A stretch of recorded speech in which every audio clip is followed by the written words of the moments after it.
pues la cordial bienvenida y esperamos que sea de gran provecho para cada uno de nosotros. Podamos ser medio para prevenir muchos suicidios. Y bueno, vamos a empezar explicando un poco sobre lo que vamos a hablar en este tema, pero antes les voy a presentar a Carlos Valencia. Él es suicidiólogo, estudió la licenciatura en filosofía en la UNAM y una licenciatura en teología, especialista en docencia y en suicidología, especialista en psicología pastoral, especialista en neuropsicología y un posgrado en acompañamiento y formación para formadores, maestría en psicoterapia y psicoanalítica, maestría en teología y mundo contemporáneo, doctorado en tanatología y fundador y director general de FETACUM AC e Instituto ECA, Prevención y Posvención del Suicidio.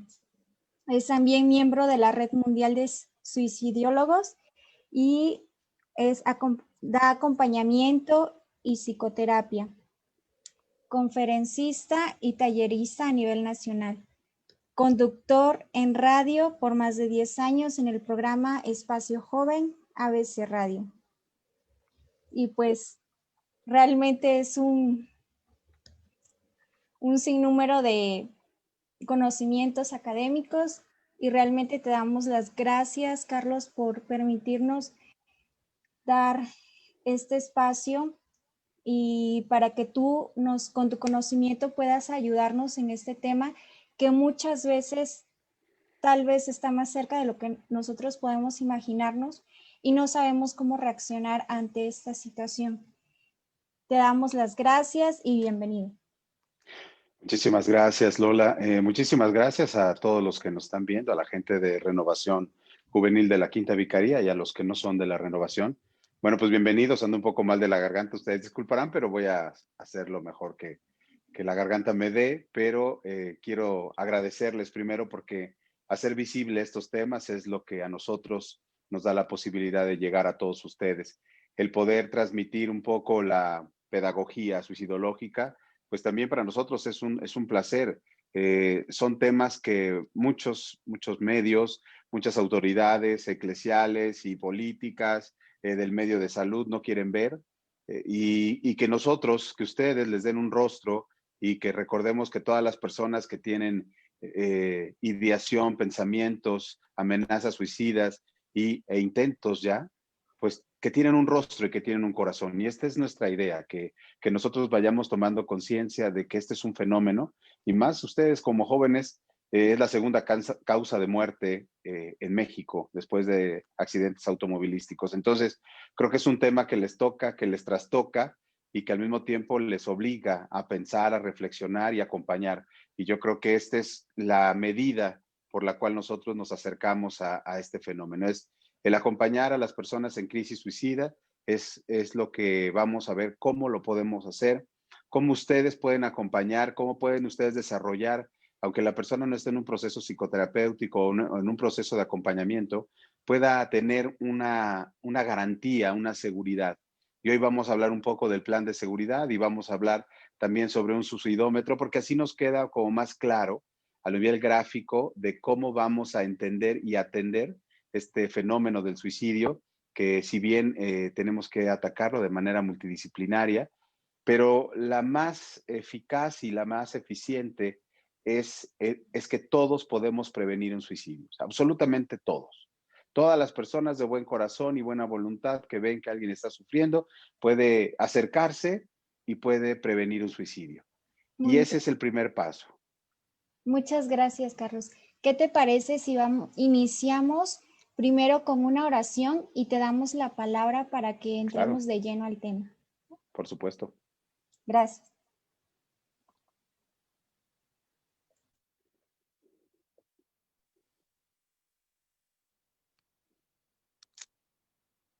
Buenas noches, hermanos. Vamos a iniciar con la oración. Nos ponemos en presencia de Dios en el nombre del Padre, del Hijo y del Espíritu Santo. Amén. Señor, te damos gracias por este día que nos has concedido vivir. Gracias por el don de la vida. Gracias porque nos das la alegría, Señor, de tener una familia, un hogar. Gracias por todos los jóvenes y personas que se congregan en este día para atender esta situación que aqueja a nuestra sociedad. Te pedimos que cada uno de nosotros nos vayamos con nuevas ideas, con nuevos pensamientos, con ganas de ayudar a los demás, de estar alerta, Señor. Abre nuestro corazón, nuestro entendimiento, con oídos de discípulos. Envía tu Espíritu Santo en este momento, que haga arder nuestros corazones de amor hacia ti, de amor a nuestros hermanos. No importa que no conozcamos a las personas, sino que ese amor, Señor, que te tenemos, sirva para edificar tu iglesia y sirva para ayudar a aquellos que más lo necesitan. Te damos gracias por la vida de Carlos, porque él ha estudiado tanto, Señor, le has dado tanta capacidad y le has dado esa gracia, Señor, de poder compartir con nosotros, compartir con los jóvenes. Bendícelo, Señor, bendice cada área de su vida, tómalo, llénalo de tu Espíritu Santo. Te alabamos y te bendecimos y te damos gracias con la oración que tú nos enseñaste. Padre nuestro que estás en el cielo, santificado sea tu nombre. Venga a nosotros tu reino. Hágase tu voluntad en la tierra como en el cielo. Danos hoy nuestro pan de cada día. Perdona nuestras ofensas, como también nosotros perdonamos a los que nos ofenden. No nos dejes caer en tentación y líbranos del mal. Amén. En el nombre del Padre, del Hijo y del Espíritu Santo. Amén. Podemos continuar con la charla. Muchas gracias.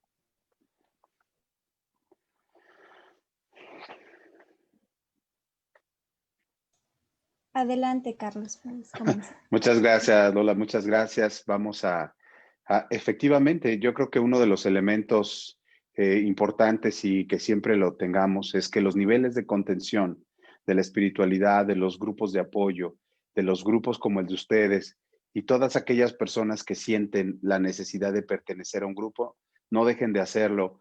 Resuelvan sus conflictos, resuelvan el camino, tengan muy claros los objetivos de cada grupo, no pierdan la brújula, no pierdan la capacidad, este don que se vuelve tarea, esta fe que se vuelve sentido, destino, camino, pues ojalá, de verdad que a los jóvenes son, y valoro mucho la invitación y valoro el hecho de que ustedes, a pesar de los pesares, de seguir caminando en un mundo que nos genera mucha incertidumbre y que cada día más nos genera dudas sobre cómo estar y cómo permanecer en un mundo, creo que ustedes tienen una respuesta y eso es de aplaudir y de agradecer, pues por supuesto que a Dios porque les haya dado esta misión y al mismo tiempo ahora que se preocupen y ocupen por este tema del suicidio. Sé que es la segunda charla que han tenido, que vieron algunas infografías, algunas situaciones como de abordaje. Pues vamos a tratar de complementar. Yo les pido que las preguntas que tengan las pueden mandar al chat o mandar directamente a la monitora, que en este caso es Lola, y las preguntas, o no sé cómo lo hayan generado, si es pregunta abierta o al final, pero como sea, vayan preparando sus preguntas. Si hay alguna persona que en este momento esté pasando por una situación de crisis suicida, por una ideación, por contenidos que no, por una visión de túnel, pues les pido que se pongan en contacto conmigo, que se metan a nuestro sitio, que pidan mi número, que manden un WhatsApp, es decir, que se sientan ustedes entendidos y atendidos en todos los sentidos. Y que si la oración, si bien tiene una posibilidad y un sentido de sanar, creo que también nosotros tenemos la posibilidad también de pedir ayuda. Y creo que eso es lo que nos hace realmente sabios, inteligentes, saber que hay cosas que no podemos hacerlo solos y que para eso, bueno, pues estamos construyendo desde acá. Pues vamos a iniciar, ya habíamos dado una apuntalamiento sobre cómo abordar el tema del suicidio. El tema del suicidio pues no es una situación menor. Como ustedes saben, 1 millón de personas al año se quitan la vida por mano propia, cada 40 segundos. Estas infografías ustedes ya lo saben. Segunda causa de muerte en México, en jóvenes, tiene 7,000 suicidios al año, y ahí me voy a detener un poco. 7,000 suicidios al año en México. Ustedes dirán, oye, Carlos, pero no es mucho. Es decir, en realidad, el problema es que con que sea uno, tenemos que empezar a reflexionar sobre por qué el mundo, la realidad, por qué esto que vemos día con día no corresponde a una respuesta para seguir viviendo. Es decir, esa es la pregunta. Y la segunda es, ¿qué pasa con las 7,000 familias que quedan en una orfandad emocional, espiritual y amorosa por este miembro de la familia que quita la vida por mano propia? ¿Quién las atiende? ¿Quién las entiende? A eso le llamamos posvención suicidológica, que es acompañar a la familia del doliente, a la familia del que ya no está, y generar procesos psicodinámicos de todo índole, le llamamos de manera integral, cómo hacemos que la familia se vuelva a integrar, que vuelva a generar el sentido, que recuerde desde el amor y no desde el sufrimiento, con aspectos tanatológicos, terapia de duelo, pero lo importante es que la muerte por suicidio es una de las muertes más difíciles de acompañar, porque irrumpe en la historia del sujeto, irrumpe en la familia, irrumpe en los proyectos. Nos damos cuenta y nos desnuda de alguna manera y nos dice, ¿qué estás haciendo tú? Que el otro, o qué estás dejando de hacer, que el otro fue capaz de pensar. No todos los suicidios son por personas con problemas mentales, esto es un mito. Hay personas que se agobian familiarmente, socialmente, laboralmente, que no les genera una ganancia secundaria a la vida cotidiana, a la vida diaria. Y llega el momento del hartazgo. Otro elemento suicidológico es que las personas que se quitan la vida por mano propia no lo hacen porque quieran morir, sino lo hacen porque quieren dejar de sufrir. Y esto hay que tenerlo muy en cuenta. Las personas necesitan encontrar en la realidad, en el mundo externo, un elemento de no sufrimiento, un impacto de sanar, un impacto de agradar, que sea placentera la vida, que genere sentido, que genere nuevos significados. Cuando esto se vuelve una visión de túnel, es decir, que la persona ya no ve más allá de que todo está oscuro, que entra en una angustia, que entra en procesos de depresión, que la ansiedad no le permite dormir, comer y estar estable, automáticamente se va transformando en una ideación y después en alguna percepción o autopercepción de poco sentido, y es ahí cuando empiezan las ideaciones suicidas, cuando la gente se empieza a dar cuenta de que esta idea surge a partir que el pensando que la vida es un despropósito, que se sufre más en vida y que la muerte dejaría de ser un elemento de satisfacción. Esto es una fantasía. Es decir, esto no es verdad. La persona lo percibe y lo comunica así, porque tampoco estamos hablando de que la persona desea morir y lo vaya a lograr.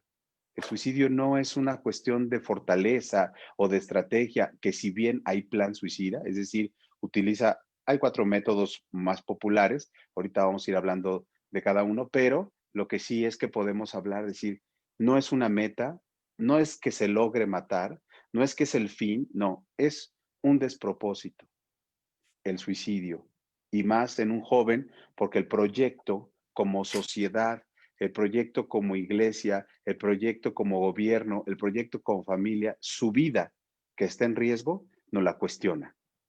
Es decir, tenemos que replantear, no busquemos lo moral aquí, si estamos haciendo bien o mal. Si no estamos haciendo lo correcto, estamos haciendo lo trascendente. De verdad, mis estructuras familiares, de grupo, de laborales, matrimoniales, las que sean, tienden a generar satisfacción. Soy una persona satisfecha con mi pasado, con mi presente y mi proyecto de futuro.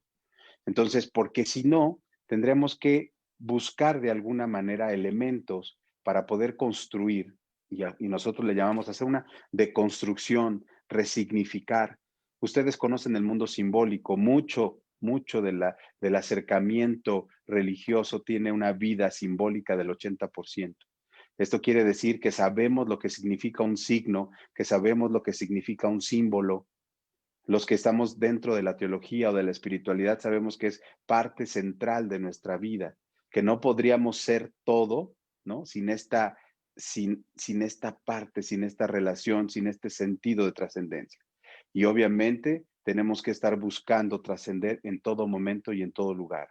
Esa es la tarea, por eso le llaman don, porque si no se transforma en tarea, esto se vuelve vacío.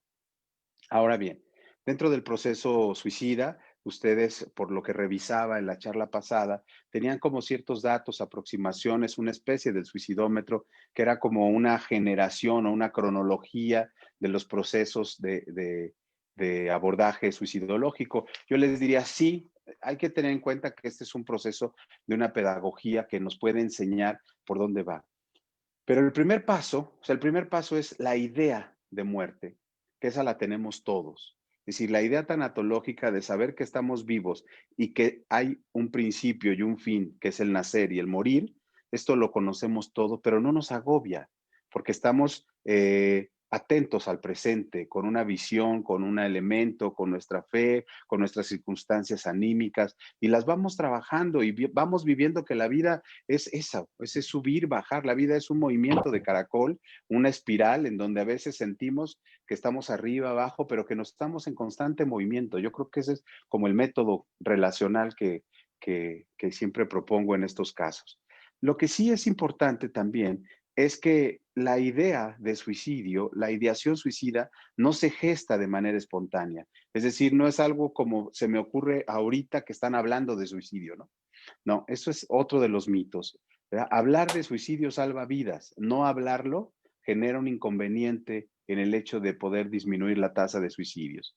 Entonces, por eso es muy importante el hablemos de suicidio, que es una de las máximas suicidológicas.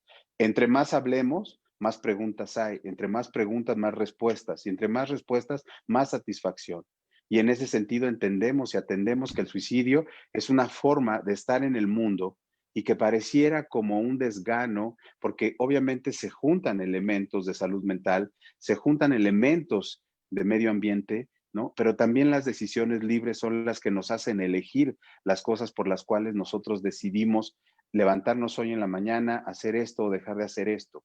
¿Sí? Hay que creer que hay una voluntad, que nosotros podemos también revertir el deseo y la idea suicida y que la podemos revertir con medio de un grupo, de un acompañamiento, de una psicoterapia, que la podemos revertir por medio de sentirnos amados, respetados.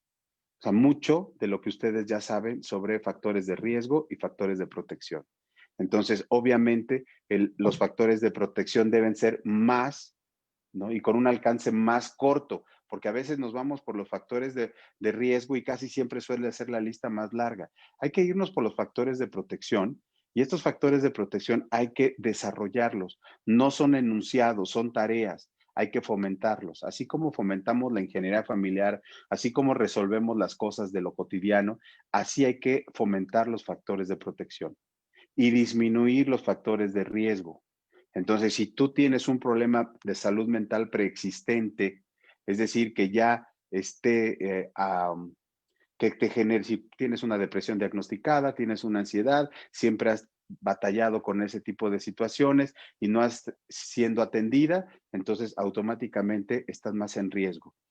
Aunado, aunado a que es la segunda causa de muerte en jóvenes. Es decir, son un grupo vulnerable y hay que entenderlo y atenderlo así y trabajarlo desde nuestro ámbito grupal, desde nuestro ámbito familiar, desde nuestro ámbito escolar. Por eso, ¿verdad? La pedagogía de la muerte, de la cual la suicidología invita a que tengamos una pedagogía del morir, de la muerte y de las pérdidas, porque a veces son palabras que nos generan un rechazo o nos generan miedo o tabú o algo como de eso no se habla porque como no tengo elementos para resolverlo, entonces mejor no lo hablamos. Pero todo esto no tendría sentido, es decir, esto tiene que acercarse a la experiencia de cada uno de ustedes o de alguien que ustedes conozcan. Es decir, si Carlos está diciendo que cualquiera puede salvar una vida, que cualquiera puede prevenir un suicidio, esto es una realidad. ¿Cómo? Contención. ¿Qué es una contención? Acercarme y escuchar sin juzgar. Ese es un principio de contención. ¿Cuál es la otra? Cuéntame qué está pasando. ¿Y por qué crees que pasó lo que te está pasando? Nivel de escucha. Ese es otro nivel de comprensión y de contención. Otro nivel es, y después de que me dices todo esto, ¿qué puedo hacer por ti? ¿No? O sea, decir, ¿en qué te puedo ayudar? Me conoces, sabes quién soy, pero puedo ayudarte. Soy tu pareja, soy tu amigo, soy tu compañero, soy aquel, ¿no? Soy el que está, el coordinador. Es decir, tenemos una función y la función siempre va a ser de contención. y es ejercerla, porque si no, ¿qué voy a hacer? De aquí a que ahorita vamos, ya que revisemos los 7 pasos del plan de seguridad, se van a dar cuenta de que no nos esperemos a llamar a servicios de urgencias, sino tenemos que prevenir el suicidio desde el primer paso. Es decir, tenemos que identificar nuestras ideas de hacernos daño. ¿Por qué las personas se quieren hacer daño? Es la pregunta que queremos resolver. Y es la experiencia que queremos quitar. ¿Por qué te haces daño? ¿Por qué la mayoría de las acciones que tenemos en el día con día son acciones para hacernos sentir bien? Entonces, ¿de dónde surgen estas ideas de hacernos daño? Ese es a donde empezamos a platicar que la persona está en crisis suicida y nosotros en FTACUM, el Instituto ECAC, no le llamamos suicidas a las personas. Le llamamos personas en crisis suicida, aunque suene más largo. Pero nosotros atendemos la crisis y la persona tiene que atenderse a sí misma, tiene que acompañarse, tiene que verse y significarse. Y cuando está en crisis, es precisamente cuando surge el plan o esta crisis, cuando decir, sé cómo me pegan las crisis, sé cómo me siento cuando empiezo a sentirme solo, agobiado, desesperado, ansioso, sé lo que hago y sé qué me pasa. Entonces necesito tener un plan de seguridad suicidológica que me ayude a entender y a resolver, a enfrentar y a confrontar esta realidad de la cual no la he hablado nunca. Porque a veces por pertenecer a un grupo eclesial o un grupo religioso pensamos que no podemos tener problemas de índole emocional, cosa más lejana, ¿no? Y es otro mito que hay que decir, no es cierto. O sea, la depresión, si bien tenemos más elementos de contención, por supuesto, pero también hay elementos que se nos van y que nos entristecen y que nos agobian y que nos preocupan. Y que si no atendemos esos sentimientos, por supuesto que pueden surgir ideaciones suicidas. Eso es una realidad. Es una forma de entender yo que doy dirección espiritual, que doy psicoterapia a sacerdotes y religiosas, se los puedo decir. Se trata de entender también la dinámica espiritual dentro de la psique. Por eso de ahí lo importante de la psicoespiritualidad o de la terapia de psicología pastoral. Entonces, por eso es vital el darnos un tiempo, hacer un alto y empezar a revisar nuestras emociones. Y si bien la oración tiene un elemento poderoso, es poderosa, también nuestra mente lo es. Pero si no fomentamos el desarrollo mental positivo, una terapia centrada en la compasión, difícilmente vamos a entender qué es lo que nos está pasando. Y vamos a buscar respuestas en donde no hay. Y vamos a buscar situaciones de mejora donde sabemos que es temporal. Y vamos a buscar, y esto es lo más grave, vamos a buscar soluciones permanentes como el suicidio en problemas pasajeros. Y siempre decir, no podemos darle una respuesta definitiva a un problema emocional pasajero. Pero ¿cómo sabes que es pasajero? No has identificado, no tomas en cuenta tus procesos mentales, no tomas en cuenta tu deterioro, las críticas, observaciones que te hacen los demás, sientes que tú no las tienes. Y esto es un problema que hay que primero bajar un poco el grado de autoimagen, porque puede estar, no es que esté a una persona con baja o alta autoestima, sino ya un problema de narcisismo en donde no se te pueda decir absolutamente nada, ¿no? Que vaya en deterioro de tu persona porque aparte no lo crees. Y ahora sí, cuando estás en el hoyo, entonces en ese momento sí vas a necesitar que alguien te eche la mano, pero alejaste con tu actitud previa a muchas personas. Y ustedes, entre jóvenes, tienen la solución de estirar la mano y que otra mano esté ahí con ustedes y no te vas a ir. Sé que como grupo están pasando por momentos difíciles con su hermana y eso también nos hace preguntarnos, nos pega, nos impacta, nos trastoca y de antemano esperemos que esto tenga un desenlace feliz para su familia y obviamente para ella misma y para todos ustedes como grupo. Pero bueno, yo les quiero y les vengo a traer una propuesta de un plan de seguridad. Entonces, ¿cómo va a estarlo? Le hacemos al final las respuestas, las preguntas, respuestas y me sigo ahorita con lo del plan. Sí, primero si quieres tocamos los puntos y las dudas o sugerencias, preguntas las hacemos al final y pues comenzamos una vez para aprovechar el Oh, tiempo. claro, claro, por supuesto. Vale, pues. Bueno, el plan de seguridad es, su nombre lo dice, Cualquier persona lo puede hacer, cualquier persona lo puede establecer. Casi siempre buscamos que lo hagas con un profesional de tu confianza, con una persona a la cual sientas que puedes apoyarte de manera profesional, con un especialista que hayas o que veas que su trabajo está rindiendo frutos. El plan de seguridad suicidológica tiene un elemento importante. Es para todas aquellas personas, este plan, porque hay uno de ansiedad, uno de depresión. Este es un plan de seguridad suicidológica para personas que se quieren hacer daño. O sea, si tú o conoces a alguien que quiera hacerse daño o que ya se esté haciendo daño con acciones o autolesiones que bien no signifiquen como acciones suicidas, pero son acciones que le hacen daño, anorexia, bulimia, cutting, ¿no? Actitudes de riesgo, que ponga en riesgo su salud física y emocional, bueno, pues ya puede significarlo él desde otra perspectiva, pero esas actitudes, si no se logran bien o no hay una expertise, por supuesto que puede hacerte daño.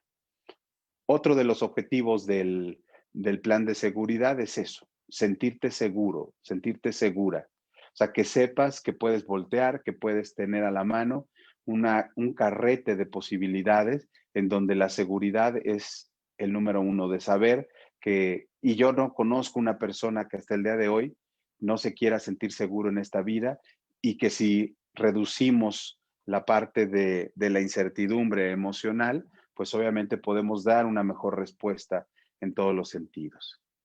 Entonces, crear el plan. ¿Cuándo se va a crear el plan de seguridad suicidológica? Antes de la siguiente crisis. Y esto es importante tomarlo en cuenta. Si tú tienes un nivel de tranquilidad, si tienes ciertas situaciones placenteras por las que estás pasando y dices, ahorita pues ya estoy tranquilo, ya pasó, lo peor ha pasado, no me pasa nada, es en ese momento cuando hay que hacer el plan, porque hay circunstancias que están sosteniendo esta cuestión emocional, pero esto no significa que este sostén o que esta realidad esté siempre metida en ese sentido, ¿no? Entonces, esto para tenerlo en cuenta. La finalidad de este plan de seguridad es que la idea es llevarlo en el celular, porque te voy a pedir datos muy concretos, muy específicos. Elaborarlo de la mano de un especialista es otro de los requisitos, ¿no? Así que te asesoren. No necesitas llevar un proceso psicoterapéutico o un proceso de acompañamiento. Si lo estás llevando, qué mejor, ¿no? Qué maravilla. Pero si no, bueno, no te preocupes. Con que tengas tu plan de seguridad, esto va a ayudar a reducir las crisis que te van a llevar, que si no atiendes estas crisis, pues la idea de hacerse daño ya no va a pasar a ser una idea, sino después va a empezar a ser un deseo, luego una idea suicida, después una expresión, luego una amenaza, tener un plan, un gesto, un intento y finalmente el suicidio. Entonces, bueno, lo que buscamos es precisamente reducir ese impacto. Entonces, dentro del proceso, el primer punto es reconocer las señales de advertencia. ¿Esto qué quiere decir? Bueno, esto quiere decir que si nosotros somos capaces de reconocer las señales de advertencia, para nosotros va a ser un plus el poder decir, yo sé cuándo, así como cuando nos da hambre y empezamos a ver y a sentir un poco el hecho de, bueno, yo empiezo a ver que me empieza a doler el estómago o empiezo a que se me antojen las cosas. Es decir, cuando hay un proceso de hambre o de falta de alimento, sabemos cómo es las señales. Pues así pasa con las crisis, pasa de la misma manera. ¿Y qué tenemos que hacer? Reconocer pensamientos primero reconocer los pensamientos que nos están advirtiendo que algo, y el pensamiento es como no sirvo para nada, soy una basura, estarían mejor sin mí, sufro muchísimo, la verdad es que nadie me entiende, ¿no? Entonces, el otro elemento es estados de ánimo. Los estados de ánimo es nada me alegra, estoy triste todo el tiempo, no quiero hacer las cosas que antes me generaban satisfacción o alegría. Mis comportamientos son aislamiento social, no me baño, no me cambio, ya no quiero salir con mis amigos. Es decir, los comportamientos son de mucha irritabilidad o de total indiferencia. Es decir, en estas polaridades nos vamos a meter. Cuando vienen estos pensamientos, estados de ánimo y comportamientos, por supuesto que son reconocer las señales de advertencia. ¿Por qué? Porque se avecina una crisis. Y ya sabes cómo te pones en las crisis.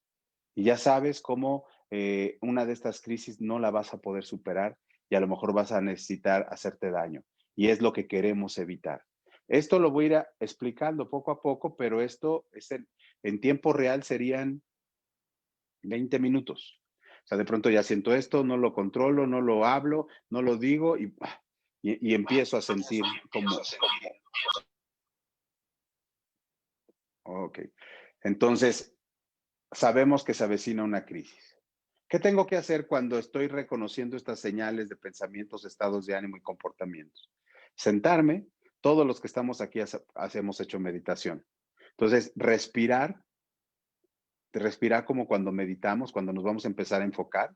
Entonces, respirar y enfocar. Inhalamos, las dos piernas, pies en el suelo, manos en los muslos, espalda, ¿no? Totalmente recargada. Inflamos pecho. Inhalamos.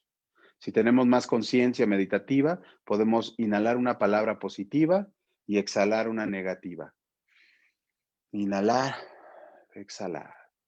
Y la palabra que gustes utilizar para sanar o para sentirte bien y exhalar. Así hasta que baje tu ritmo cardíaco porque ya se avecinan estos.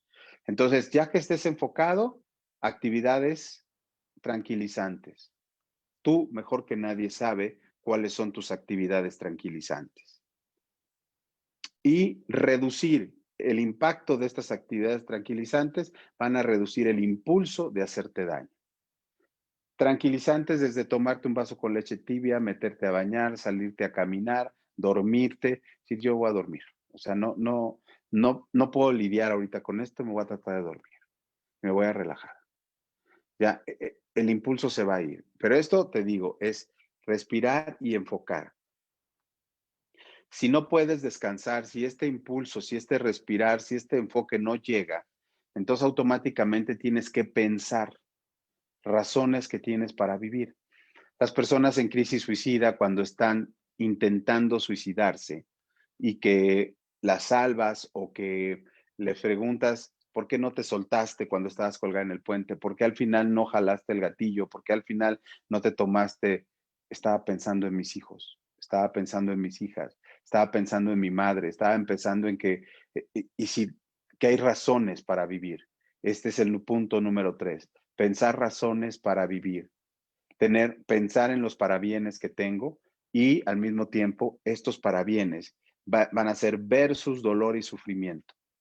Efectivamente, sí, en este momento siento mucho dolor, siento mucha tristeza, estoy sufriendo mucho, pero acordarme de que esto es temporal, que esto es pasajero, que no es definitivo, que no puedo significar este presente como si fuera todo mi tiempo y futuro.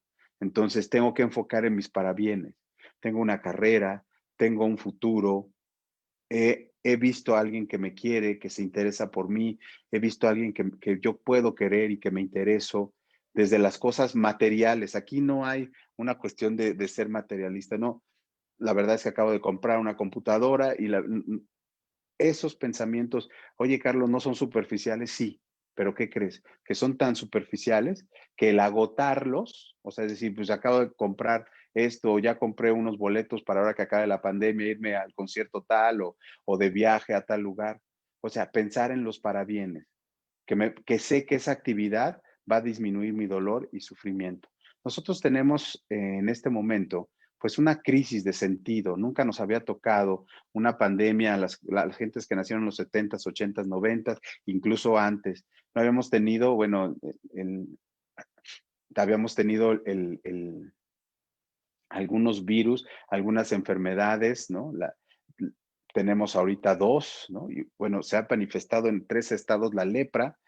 Hoy leí la nota. Es decir, estamos viendo de que hay enfermedades y como dirían algunos oncólogos, ¿vale? Siempre una enfermedad es lo que te va a matar. Entonces, procura tener una vida sana y diferente lo más que se pueda.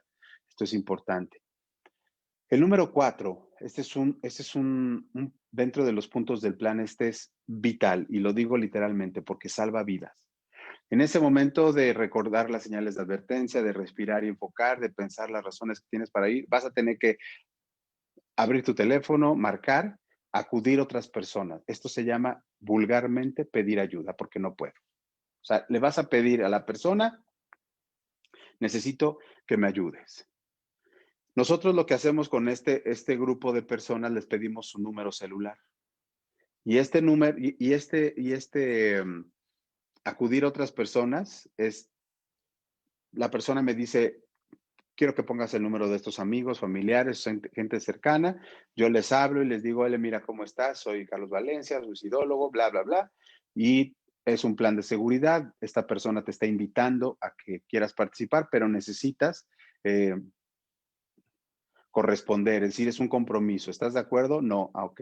¿Sabes qué? Mira, no está de acuerdo, dime a otra persona. O, ¿sabes qué? Por supuesto que estoy de acuerdo. Entonces hacemos una red en torno a la persona en crisis suicida, de cuando la persona que está en el plan sabrá cómo actuar, le manda mensajes, le dice, pero la persona que está en crisis, cuando llega una crisis, sabe que tiene un sinfín, o a lo menos un buen número de contactos, ¿no? En donde él va a decir, ya sé lo que me pasa, y las personas que están en estos contactos, las otras personas son gente muy cercana, sabe la música que le gusta, lo que le gusta comer, a dónde le gusta ir, lo que le gusta que le hablen, o la simple compañía, es decir, saben cómo es el proceso de entender y de confrontar la crisis por la cual está pasando en ese momento. Entonces, es personas de los números ayudar. Ese es el punto 4 y uno de los más importantes. Siempre le digo, ahorita que estamos en pandemia, pues obviamente puede ser personas que estén muy lejos de ti, pero que tengan tiempo para ti. Es un compromiso, es una responsabilidad, por eso se les pregunta si quieres, porque llega el momento en que cuando llega una crisis están obligados a responder, obligados, por eso no es fácil decir, pues sí, le entro o no le entro, no, es de 6 meses a un año el plan, tiene caducidad, se te va a pedir que te hagas presente de vez en cuando. ¿Quién mueve todo esto? La persona en crisis suicida es la que siempre va a decir, tengo que hablarle a esta persona, me encanta su risa, me encanta hablar con esta persona. Lo único que necesito ahorita es esto, o sea, sé que viene una crisis y necesito caminar y sé que esta persona puede hacerlo. Entonces, tienes el control de lo que crees que no tienes. Las personas en crisis suicida creen no tener el control de la realidad, de nada. La única realidad de la cual creen que tienen el control es de quitar o no quitarse la vida. Entonces le hacemos entender que tienes el control de mucha gente y no un control malévolo, ¿no? Que puedes controlar como tus fines perversos. No, no, no, es un control para que la persona, tanto tú como ellos, entiendan que este control es para que la vida, tu vida, tenga sentido. Entonces, es así como el acudir a otras personas, y no a cualquiera, sino a estas de tu plan de seguridad, saben perfectamente qué hacer cuando estés en crisis. Por eso las eliges y por eso ellos se comprometieron. El punto número 5. El punto número 5 es buscar entornos seguros. La persona debe de tener una lista que las escribe en el plan, uno las va capturando para darle su plan de seguridad, y va a describir entornos seguros, los que quiera, la iglesia, el templo, el grupo, la casa de un amigo, el parque, el centro comercial, lo que sea. O sea, aquí no hay gente que le puede relajar ir a un centro comercial, ¿no? Eso, y hay otros que le pueden estresar. Pero aquí lo que nos interesa es los lugares, entornos seguros de la persona en crisis suicida cuando venga la crisis, cuando se enfrente a esta crisis. Y este entorno ahorita, obviamente, por la situación de pandemia, pues el entorno seguro hay que buscarlos hasta dentro de la casa, ¿no? Y decir, bueno, pues está bien. O sea, estamos aquí y en otros momentos, cuando hacemos este plan antes de la pandemia, pues la gente decía, pues cerca de la escuela y esto, yo lo puse en práctica con alumnos de la UNAM, acá al sur de la Ciudad de México, en donde ellos manifestaban ciertos lugares de la UNAM, ¿no? Uno de ellos, a lo mejor algunos de ustedes los conocen, eran las islas, que están entre arquitectura, derecho, filosofía, ¿no? Y la torre de rectoría, la biblioteca central. Entonces yo caminar por ahí ya me relaja, ¿no? Entonces encontrabas que había, si te daba la crisis en la escuela, te salías del salón, llegabas, ¿saben qué? Con permiso, porque a veces hay gente que todavía le da pena pensar que tiene ideaciones suicidas y siempre les digo, márcale, diles, ¿no? A tu entorno, o sea, no te estigmatices. Ya bastante tienes con que las crisis te impacten y a veces no las manejes de la manera más inteligente, sino también evítate el hecho de tener pena porque esto imposibilita y discapacita tu movilidad. Entonces, ¿sabe qué? Mire, a las personas, vamos, al profesor, al coordinador, a alguien que esté como al frente de una actividad que tú pudieras tener y que te pares de manera espontánea y él sepa, ok, algo pasó, no hay ningún problema, pensamos que son personas maduras, que no van a hacer, que no van a utilizar esa información para fines personales o de manipulación o demás, pero bueno, también tenemos una parte jurídica precisamente por si llega a pasar ese tipo de cosas. Ahora, el punto número 6. El punto número 6 es personal de confianza. En este caso, si yo hago el plan con la persona de confianza terapéutica, pues les doy mi número. 56 11 67 01 35, ahí está. Y si no tienes ganas de mandar mensaje, bueno, pues te vas a www.ftacun.org y hay un chat en vivo las 24 horas del día, los de lunes a domingo, y quiero chatear con alguien, me siento mal, o si es la persona o parte del grupo del plan de seguridad, yo lo tengo identificado y en ese momento me pongo en contacto con la persona. Si alguien del grupo del número 4 de las ayudas me manda un mensaje, oye, no he contactado a tal persona, entonces yo ahí a ver cómo le hago, porque yo tengo la agenda un poco más amplia, si tengo otros contactos que no son solamente las personas que están en el plan, sino otros elementos también. Entonces, el profesional de confianza debe de estar consciente, pues si lo hacen con su psicólogo o con su terapeuta, debe estar consciente de que es objeto, ¿no? De esta relación terapéutica, ya no sujeto, él va a estar sujeto a las crisis de esta persona. Y si él se dice un profesional, pues sabe entender y contener eh, este, este tipo de expresiones de las crisis. A él le va a beneficiar en todos los sentidos saber que la persona que está acompañando está bien, porque él va a saber manejar mejor. Una persona que no está en crisis entiende mejor las cosas y cuando llega, si bien se bloquea y empieza a perder a lo mejor el sentido de la realidad, aún así es importante como mencionárselo al profesional de confianza, decir, es tu responsabilidad. Me he topado con psicólogos, con psicólogas que tienen un paciente con ideación suicida y con gesto suicida, y en ese momento, cuando les hablan del hospital, que fue internada por la familia, la persona, eh, no hay un compromiso profesional y esto es algo peligroso. Debe de corresponder a ir, a acompañar, pero esto se debe establecer desde el encuadre. Esto para los profesionales o especialistas en salud. Si son amigos, si son parte del plan, del punto 4 de las ayudas, pues establecer hasta dónde llega tu papel y eso nada más te pones de acuerdo con la persona que te invitó a participar en el plan. Y por último, el número 7, los servicios de urgencia. Es decir, cuando tienes que llamar al servicio de urgencias cuando la persona está en crisis. O sea, que de pronto ya se empezó a lastimar. Cuando el gesto suicida es real. En ese momento no llames ni al especialista, ni llames a los entornos seguros, no hables ni a las personas de ayuda. En ese momento, si te toca a ti, servicios de urgencias y el hospital más cercano. Ya después le hablarás a todo el abanico de contactos para que puedan saber qué pasó, por qué pasó del punto número 1 al punto número 7, es decir, de la idea al gesto suicida o al intento suicida, es decir, por qué pasó del paso 1 al paso 8, ¿no? Entonces, esto también es tenerlo en cuenta y tomarlo en consideración. Entonces, ¿qué se necesita? Bueno, en el plan de seguridad se ponen los servicios de urgencias, los teléfonos y cuál es el hospital más cercano para que la persona que pueda llegar encuentre a su familiar lastimada, automáticamente no le llame a la mamá, al primo, al amigo, al hermano, le llame a los servicios de urgencias. Ahorita eso es lo importante. Después ya hablará a toda la familia. Pues grosso modo, estimada Lola, pues es el plan de seguridad suicidológica. Gracias, Carlos. Ahora vamos a dar espacio a las preguntas. Scarlett, ¿nos ayudas, por favor? Sí, claro. Hola, Sí, gracias. claro. Buenas noches. Voy a hacer algunas preguntas que nos están Hola. dejando tanto en la retransmisión que se está haciendo en Facebook como pues inquietudes. Y la Sí, primera que claro. nos hacen es ¿cuáles son las principales causas de suicidio en jóvenes? Y menciona ahí en adelante ciertas preguntas más. ¿Es falta de fe? ¿Son No problemas? te escucho. Fe. Bueno. Hola, ¿ya me escuchan? ¿Cuáles son las principales? Perdón, me quedé en eso. Sí, te Sí. escucho. ¿Cuáles son las principales qué?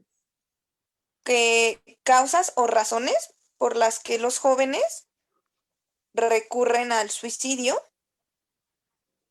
y pone unas preguntas siguientes que es falta de fe, baja autoestima o falta de recursos económicos. Bueno, esas tres, no lo sé. O sea, me refiero a que se me hace muy condicionado a tres respuestas. Por ejemplo, ruptura amorosa no viene ahí y es la primera causa. Adicción no viene ahí. Eh, bebida en exceso, poner en riesgo, tener un arma de fuego, falta de proyecto laboral, falta de proyecto social, familiar, un suicidio previo en casa o intento de suicidio de un familiar o ser querido. Como verás, son más de tres, pero esto de la falta de fe, tendríamos mucho cuidado. Es decir, que alguien pueda tener un feómetro, es decir, ¿cómo sabes cuánto tienes fe? ¿O cuál es la fe necesaria para no quitarte la vida? Y pensar que el martirio, ¿no? Esta distorsión neurótica que a veces se manifiesta dentro de la dirección espiritual, en donde la persona tiene un narcisismo pensando que lo que hace es sacrificial y martirio y lo único que hace, ¿no? Es nada más tener una compulsión narcisista de querer llamar la atención y que esta idea sacrificial no genera oblatividad, sino un discurso totalmente desprovisto de una fe originante. Por eso hay que tener mucho cuidado cuando catalogamos a la persona y decimos, es que le falta fe, por eso se quitó la vida. No lo sé, ¿no? O sea, no sabemos a qué se refiere la persona que hace la pregunta y los tres opciones. Yo le diría, no te equivoques. O sea, no le des tres opciones a una persona, no le encasilles nada más en el ABC, ¿no? Tienes que ser un poco más abierto, más plural. Te recomendaría una lectura que se llama La teología del gusano, de Joseph Vincent Bonnet, para que te des cuenta de las neuras religiosas y así puedas entender un poquito más cómo la falta de fe. Hay personas piadosas que han dedicado toda su vida a la vida consagrada y que aún así tienen ideaciones suicidas. Entonces, dudar de esa fe por tener una ideación suicida que puede ser un ayuno excesivo confundido con anorexia, entonces habrá que trabajar no tanto la fe, sino el principio oblativo o de alianza, tanto terapéutica o espiritual que tenga esta persona. Entonces yo sí me iría con cuidado para catalogarse una persona que se quiera quitar la vida, falta de fe, ¿no? Porque entraríamos en terrenos mucho de generarle expectativas de superioridad a los que no se suicidan, entonces tienen mucha fe y es un doble estigma. O sea, aparte de tener en crisis suicida, eres una persona que no tiene fe. Por eso yo trataría de ser más prudente en ese sentido. Ok, gracias. Otra pregunta que nos hacen llegar, en el momento que mencionaste el poder dar contención, Sí. preguntaban si es únicamente, si esa contención únicamente la pueden hacer personas cercanas a la persona en crisis. Son los más obligados porque están cercanos ahí. Y después hacer la referencia, referirlo con un profesional, referirlo con el coordinador, referirlo con un sacerdote, referirlo con un médico. O sea, pero la primera contención, o sea, la terapia bueno, el acercamiento de contención inmediata, tiene que hacerlo la persona que esté al lado, su familiar, su esposo, esposa, padre, madre, ¿no? O pareja, no sé. Entonces tiene que si la pregunta era, ¿es solamente ellos? En primera instancia, sí. Y después hacer referencia. Todos podemos prevenir un suicidio y la primera contención es vital para que esto, para que no se llegue a quitar la vida por mano propia. Entonces, ¿es importante la primera instancia de contención? Sí, pero no es la única.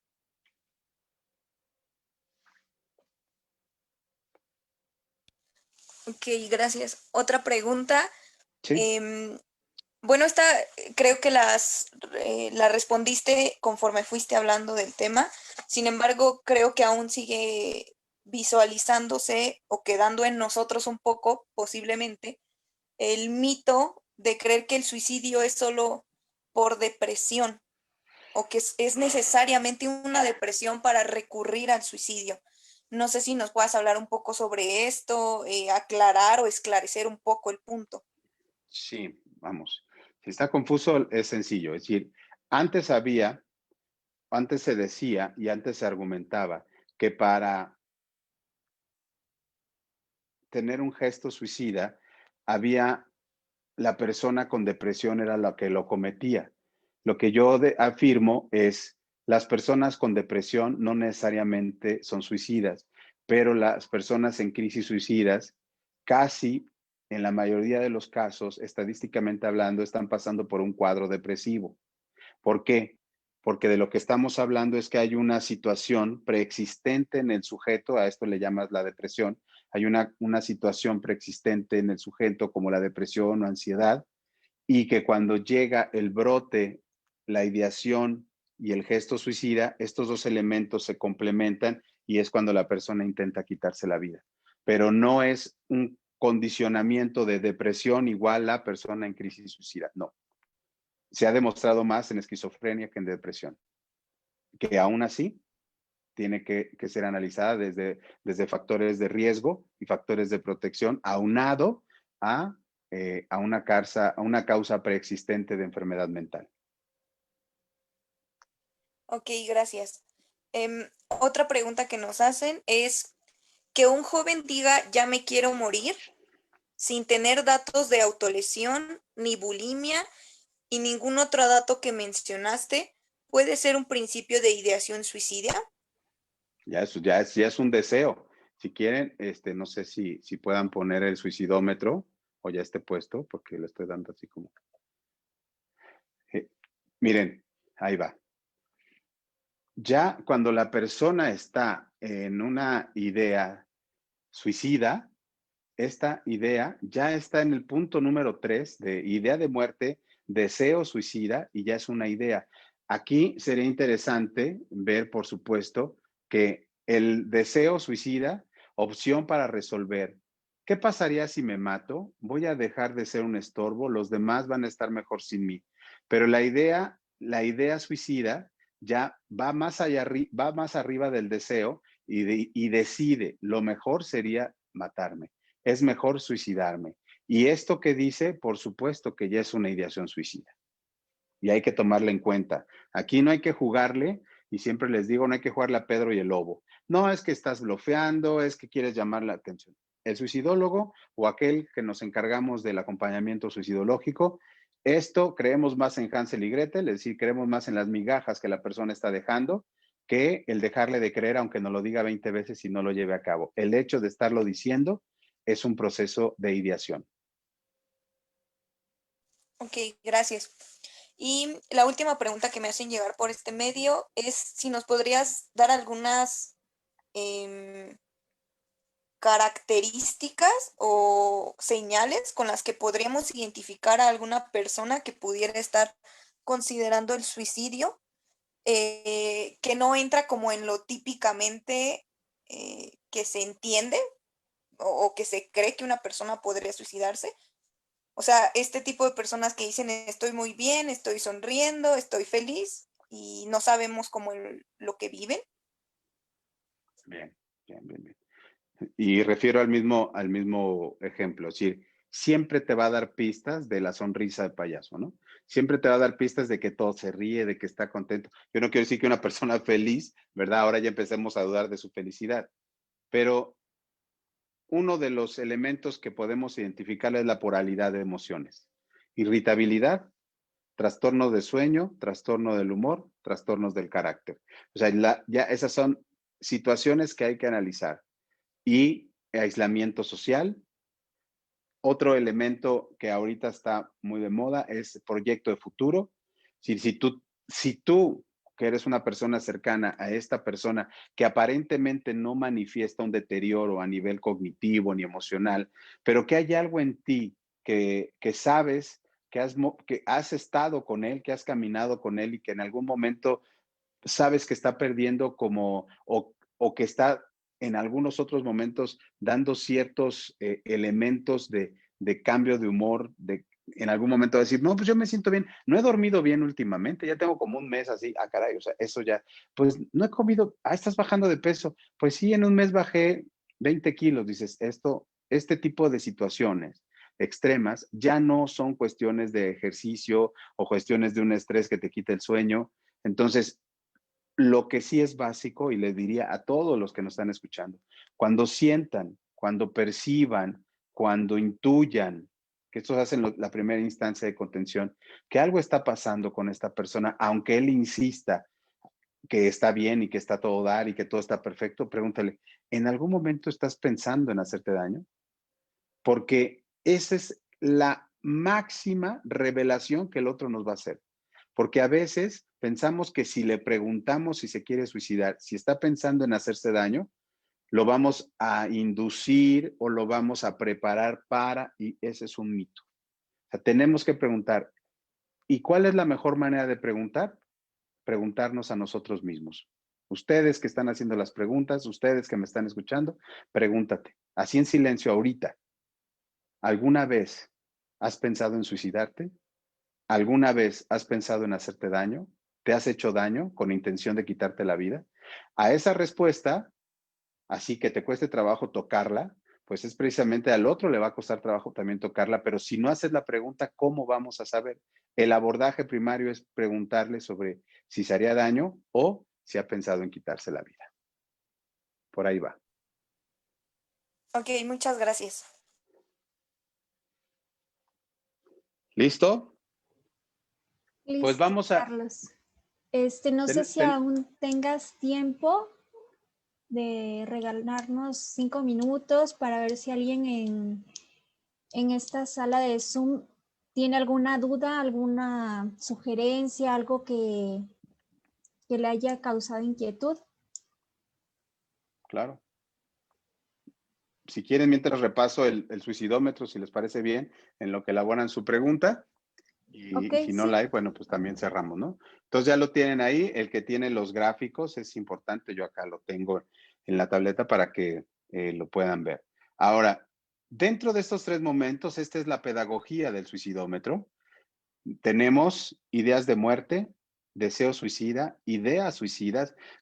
La clasificación varía de autor en autor, de infografía a infografía, pero lo que sí queremos demostrar es que el termómetro tiene que ver mucho con la falta de atención en ese sentido, ¿no? Alguien ahí hizo una pregunta.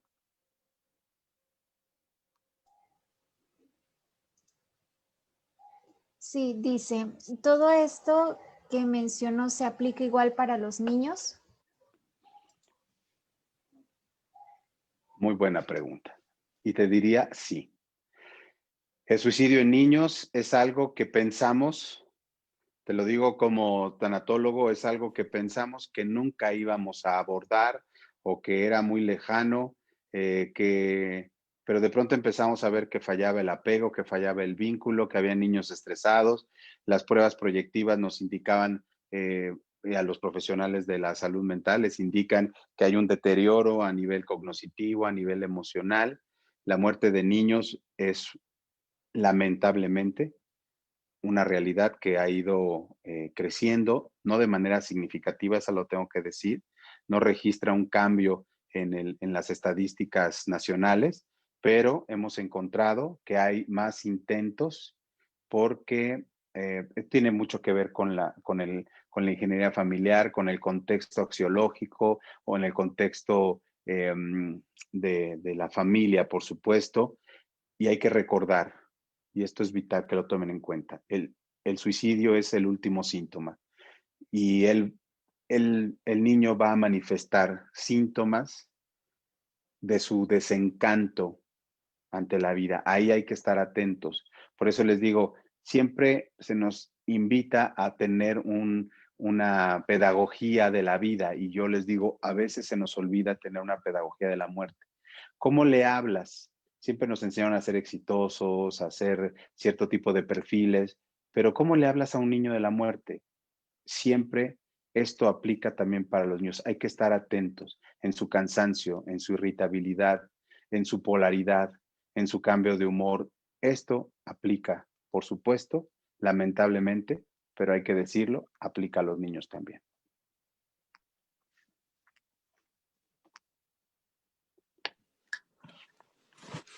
Gracias. Si quieres, continuamos con el suicidómetro, ¿no? Ajá.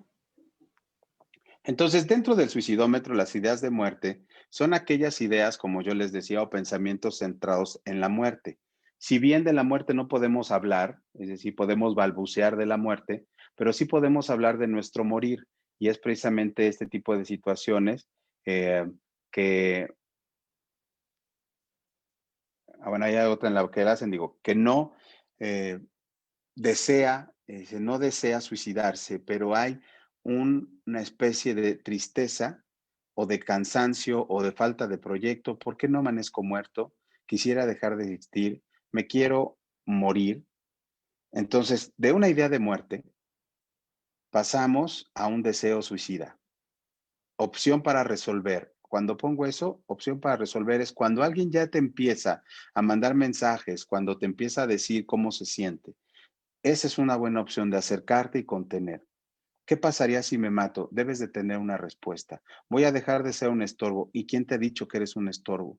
Por supuesto que hay padres, madres, profesores que significan a veces eso a los demás y la persona a veces no está preparada emocionalmente para recibir esos reveses. Que la persona que más te debería de amar, querer y entender es la que te da esos reveses en la vida, ¿no? Y por eso tú piensas que tu vida es un despropósito, que lo demás van a estar mejor sin ti o que la vida sería mejor sin ti. Hay que aclararles a estas personas que están en este deseo suicida que no es más que una fantasía que el estado de ánimo les está jugando. Y hay que sacarlos de esa visión de túnel. ¿Había otra pregunta, Lola? ¿O no? ¿Seguimos? Sí, sí hay otra pregunta. Dice, buenas noches. En una persona que no expresa de manera verbal querer morirse, pero se ha dejado a sí misma, no socializa, ha bajado de peso considerablemente, gusta de estar en penumbra, le da miedo salir, entre otras cosas, ¿puede considerarse esas manifestaciones como señales suicidas? En primer paso, yo las consideraría este alejamiento, este aislamiento, esta agorafobia o esta situación que él manifiesta. Le preguntaría más bien si hay un deterioro mental. Obviamente, el no atenderlas podría en algún momento empezar a desarrollar esta persona ideas suicidas. O sea, son como verán, las ideas suicidas no se generan de manera espontánea. Primero están las ideas de muerte, luego el deseo suicida y después las ideas suicidas. Entonces sí sería bueno acercarse si tú conoces a esta persona, decir, no creo que algún día te vayas a suicidar, ¿verdad? Así como afirmando, negando, pero me preocupa que te hayas aislado. ¿Hay algo que esté pasando? ¿No? Es que ya no quiero, y dejar que nos brinde una respuesta, porque a partir de eso es lo mejor que podemos hacer, el escuchar al otro, cómo manifiesta este apesadumbrado que está en ese momento, ¿no?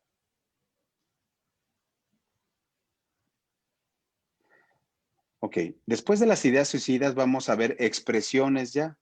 Son manifestaciones claras de sufrimiento. Ya no puedo estar con este dolor. Las personas que refieren, y aquí hay que tener cuidado porque las expresiones suicidas en personas que han perdido un miembro, que tienen un cáncer, es decir, ya no puedo estar con este dolor, definitivamente ya no quiero estar ahí. Ahí en ese momento necesitamos un cuidado paliativo, cuidado del moribundo, una tanatología clínica que podamos entender. Es decir, no es que quiera a lo mejor matarse, pero expresa un desencanto basado en el sufrimiento. Ahí tiene que haber un plan terapéutico con su médico, con su especialista, decirle, oye, hay que reducir el impacto del dolor. El umbral del dolor de esta persona es muy pequeño. Me parece que necesitamos hacer algo porque no queremos que pase de esta expresión de ya no puedo con este dolor a me quiero morir, ¿no? Que sería el siguiente paso, que sería la amenaza suicida, ¿no?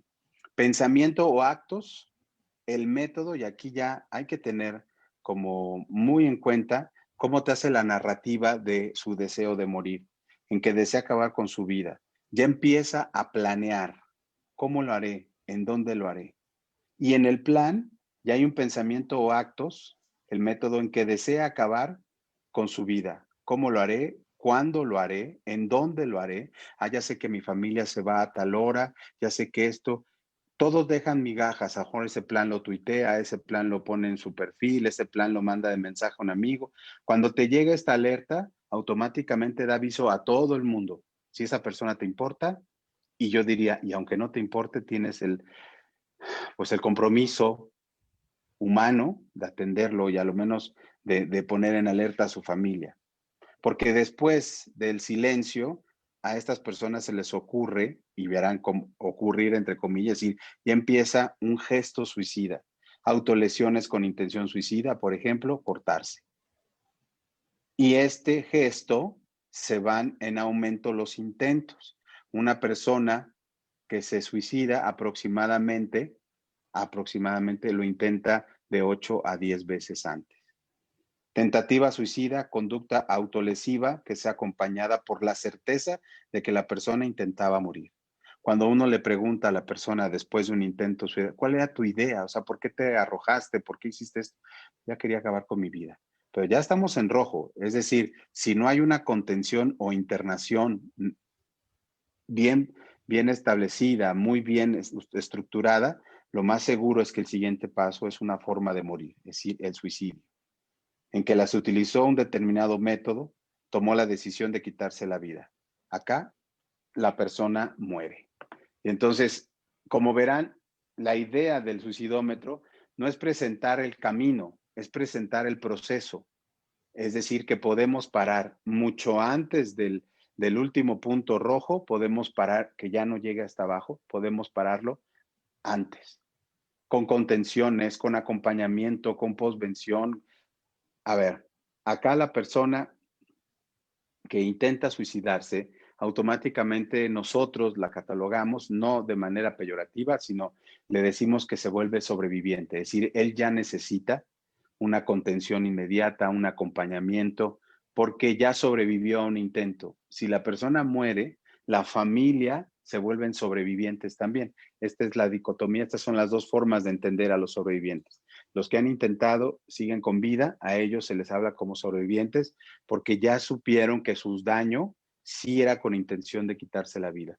Y si lamentablemente la persona fallece, la persona muere, los sobrevivientes, es decir, la familia, necesitan la posvención, necesitan el acompañamiento para volver a resignificar la ausencia de la persona, porque ¿cuál es el riesgo? Que se repita. Si hay chicos en la casa o si hay alguien, la mamá, el papá, los hermanos, automáticamente empiezan a duplicar y a replicar este deterioro y en algún momento también la imitación surge. Entonces, cuando le damos significado a nuestra vida desde la muerte del otro, entonces mi vida ya no tiene sentido y es cuando empiezo yo a replicar su ausencia hasta, ¿no? Y hay casos que están documentados en donde la réplica suicida es algo que surge de los 3 a los 6 meses, ir en este deterioro. Por eso es importante atenderlo y seguir hablando, no callarlo. Esa es la cuestión. Lamentablemente tenemos deficiencias en algunos sistemas de el levanto de acta, la muerte por suicidio no está como en los ministerios públicos como muerte por suicidio, sino muerte doméstico, accidente de casa, ¿no? Y entonces esto no nos da pie o no da pie las autopsias psicológicas para poder trabajar con un tanatólogo, con un suicidólogo, porque automáticamente la familia actúa de manera diferente cuando hay una muerte por suicidio que por un accidente doméstico. Eso es obvio. Gracias, ¿Vale? Carlos. Hay otra pregunta. Sí, adelante. Dice, ¿cómo diferenciar pensamientos suicidas de un chantaje? Ok. El prejuicio del que pregunta. Es decir, cuando ya estoy pensando que el otro me está chantajeando, ya hay un descrédito en la persona que me lo está diciendo. O sea, yo ya si le digo, es que me está chantajeando, automáticamente no quiero decir que no sea ideación suicida, por supuesto que la es. El problema es que yo la lectura que hago para no sentirme responsable de la vida del otro, prefiero decirle que es un chantaje en vez de preocuparme y ocuparme y entenderle y atenderle en este proceso de la ideación suicida. Entonces, por eso siempre le digo a los papás, no utilicen esa palabra de chantaje, que sé que la utilizamos mucho, pero es decir, desde ese momento lo único que estás haciendo es victimizar a la víctima, una doble victimización. Primero es un suicida, ¿no? Y después un mentiroso y un chantajista. Entonces, esto va en deterioro de la persona en ideación. Otra pregunta. En Sí, caso, por decir, ahora que sabemos que las personas que lo dicen realmente no es tanto por un chantaje, sino que realmente sí lo están considerando, por decir, en un estado, por decir, de que sea una relación que haya terminado mal, una relación amorosa, y esta persona diga a la otra persona que se quiere suicidar o se quiere matar porque, pues, ya no está con esa persona, es bueno que darle ayuda, o sea, si realmente lo que está buscando no es realmente a la persona, sino que está pues sometiéndola, no reteniéndola. Es bueno que esa persona permanezca en esa ayuda o que realmente ella empiece a buscar a alguien que le ayude externamente a él o a ella. yo creo, Lola, que acá lo más inteligente sería, sí, o sea, yo estoy consciente de que a veces significamos mucho en la otra persona nuestra propia existencia, pero la otra persona tiene derecho de irse cuando se le pegue la gana, es decir, no porque yo te ame, necesariamente va a estar aquí, o sea, el otro también debe entender que las cosas se pierden y tiene caducidad.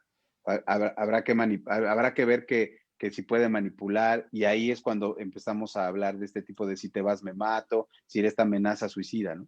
La otra persona debe de decir, es que yo no puedo con esto, o sea, el quedarme contigo sería yo mismo hacerme daño, porque entonces yo no genero, o sea, esta relación está generando muerte y no está generando vida. La otra persona se debe alejar, y es que viene otra vez la cuestión del silencio, no, al contrario, es ir con la familia de él. Esto obviamente dependiendo de las circunstancias, pero decir, ¿sabe qué? Yo ya tengo que acabar la relación, o sea, estoy en un constante preocupación, simple y sencillamente la relación se terminó, pero la otra persona me está diciendo que me necesita. La ruptura amorosa, por supuesto que es un factor de ideación suicida, pero también es una especie de control. Eso sí hay que tener cuidado. Entre chantaje y control hay una sutil diferencia.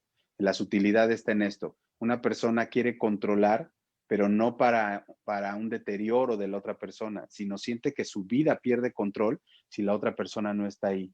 Entonces, habrá que atender, que él se tiene que atender, obviamente, o ella, quien esté en esa situación, porque no alcanza a visualizar la ganancia secundaria que tiene de la ruptura amorosa. Es decir, entra en una visión de túnel, una depresión circunstancial o momentánea, y hay que atenderla de manera profesional. La otra persona tiene que tener la valentía de irse y no amenazar en irse, sino irse de verdad y saber que si alguna vez quiso esta persona, lo mejor que puede hacer es automáticamente irse mejor. Entonces, sí necesita atención inmediata la persona después de terminar una relación, no importa, de cuántos años, si de 10, de 15, 20 o de 3 meses, porque el significado para la persona de la ruptura no tiene nada que ver con el tiempo, sino con el factor de representatividad emocional que era para mí esa persona que ya no está.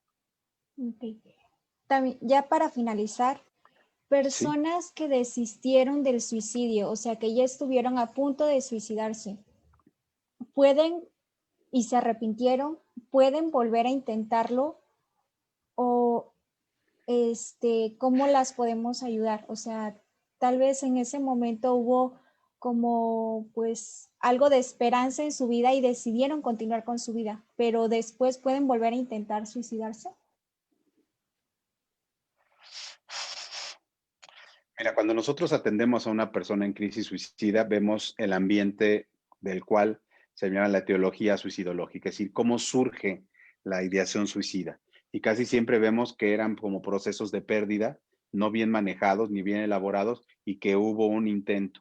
Después la gente se elaboró porque encontró otro trabajo, encontró otra persona, encontró a un trascendente en su vida, y en ese momento dice yo, más de una vez lo pensé, ¿no? Y una vez lo intenté, pero mi vida tiene otra.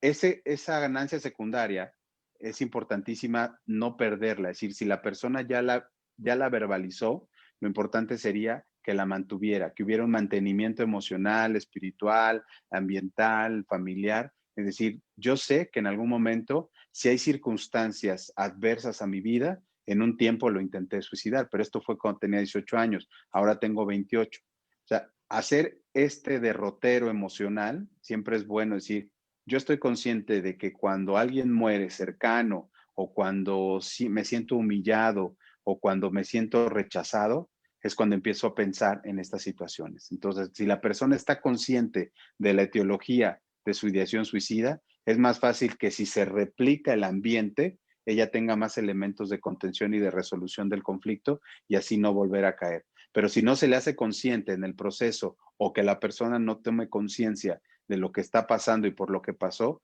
la réplica puede ser no nada más otra vez en el ambiente, sino hasta más profunda, más fuerte, y la decisión de quitarse la vida sea más expedita, es decir, de pronto se manifieste como solución, ¿no? Entre comillas, por supuesto. Ok. Bueno, muchas gracias, Carlos, por todo tu conocimiento que nos has dado. Sí, adelante. No, nada, que muchas gracias, Lola. Te agradezco la invitación al grupo de Renovación. Les mando un abrazo, y a los que no son de Renovación, bueno, pues también renuévanse, pero acá lo importante es que qué bueno que están esos temas, qué bueno que siguen apoyando, y como jóvenes, por favor, no pierdan el hecho de decir, estamos en riesgo, necesitamos más redes de contención emocional, psicoespiritual, para poder establecer relaciones más sanas en todos los ámbitos de nuestra vida. Y los felicito por el trabajo, y pues muchas gracias por la invitación. Gracias, y pues a todos los que nos están viendo en este momento, también les agradecemos su compañía y su interés por este tema. El video va a quedar grabado en Facebook. Si se les pasó algún dato, igual lo pueden volver a buscar, y ahí va a estar en la página de la Renovación Juvenil Quinta Vicaría, y les damos las gracias. También pedimos su colaboración para orar por Andy, por esta amiga, compañera, hermana de la Renovación, que lamentablemente desapareció el 5 de octubre. Seguimos pues difundiendo su imagen, seguimos orando por ella, y seguimos pues participando activamente para localizar pues su paradero. Pedimos también que continuemos en estas jornadas de oración. Como saben, la Renovación se ha empeñado en esta búsqueda, y nosotros sentimos un gran dolor por no saber de ella, y debido a esta situación que pues estamos atravesando, hay varias pues jornadas de oración. A las 3 de la tarde se hace la coronilla de la misericordia, hay ayunos, hay oración constante por ella, y los seguimos invitando a que participen, que difundan su imagen, y que no nos cansemos, porque así como tal vez ahora hablamos del suicidio, constantemente estamos hablando o estamos viendo la desaparición de mujeres y de hombres en nuestro país. Y pues ahora nos tocó experimentar de una manera muy cercana esta situación. Nos duele en lo profundo del corazón, pero también nos duele que no sea solamente Andy, que sean muchas mujeres, niños, hombres que desaparecen día con día en nuestro país. Así que pues los invitamos a que sigamos difundiendo su imagen, que sigamos orando por ella y por su familia para su pronta localización. Vamos a finalizar con una pequeña oración, y les pedimos que pues se unan para que también Dios escuche nuestros ruegos y actúe su providencia, su misericordia.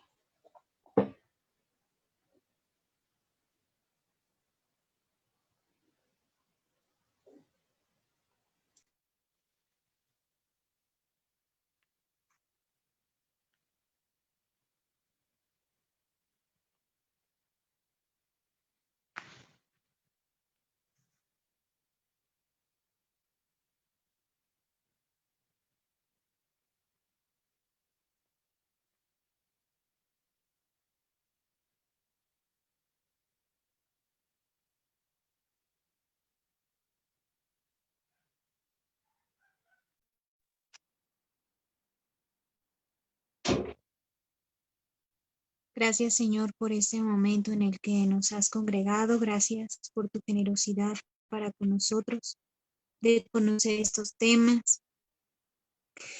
Te pedimos que todos los frutos que hayamos obtenido en esta charla, Señor, lo pongas en los méritos para Andy, para que se haga tu voluntad. Ayúdanos a ser valientes, a ser constantes, a ser firmes en la oración, a no dejarnos vencer, Señor, tal vez por el desánimo, por la apatía, por tantas cuestiones o situaciones en nuestra vida que nos hacen olvidar el dolor de nuestros hermanos. Ayúdanos a ser empáticos con nuestros semejantes. Ayúdanos a ser generosos con los demás. En esta noche, Señor, ponemos en tus manos la vida de Andy, a sus familiares, a sus amigos, a todos aquellos que están sufriendo duramente su ausencia. Y te pedimos, Señor, por la conversión de aquellas personas que obraron, que están actuando en contra de ella. Te pedimos, Señor, para que toques sus corazones. Solo tú sabes los motivos, sabes la situación, Señor. Pero sabemos que tú eres el Dios de la vida, eres el Dios poderoso, el Dios que todo lo puede. Y en tus manos ponemos su vida, en tus manos ponemos su corazón. Aumenta su fe, aumenta su esperanza de ella y de su familia. La resguardamos en la llaga de tu costado, Jesús. Y porque sabemos que ahí es un lugar seguro. Y tú sacarás provecho, Señor, a todo esto, porque todo es para bien de los que te aman. Y sabemos que Andy te ama, Señor. Andy te ha servido tanto tiempo y ha acercado a tantos jóvenes hacia ti, Señor. No te olvides de ella, Jesús. Y a ti, mamita María, te pedimos que la cubras con tu bendito manto, que la llenes de tu ternura, de tu abrazo maternal, que se pueda sentir amada, que pueda tener confianza y fe aún en estos momentos dolorosos y en estos momentos difíciles por los que está pasando. Ponemos en tus manos a todas las personas desaparecidas en nuestro país y en el mundo, aquellos que han sido arrebatados y quitados su libertad, que es un don precioso que Dios nos ha dado. Madre mía, te rogamos por todos ellos y te pedimos que, si es la voluntad del Señor, que pronto regresen a casa, por sus familiares, para que sean fortalecidos y llenados de esperanza. Señor Jesús, envía tu Espíritu Santo para que renueve la faz de la tierra, para que transforme corazones y nos haga semejantes a ti.